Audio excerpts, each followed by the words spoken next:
Patah gagang pancing.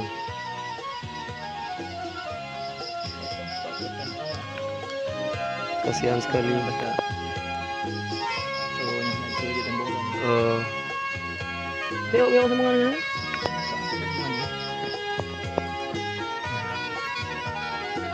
Ini semuanya. Semua geli-geli. Oh, geli-geli mana nego? Apa geli yang kapetakan?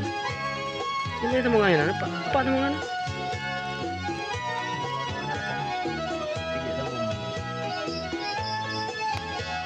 Ini hasil patah gagang pancing. Ini dia.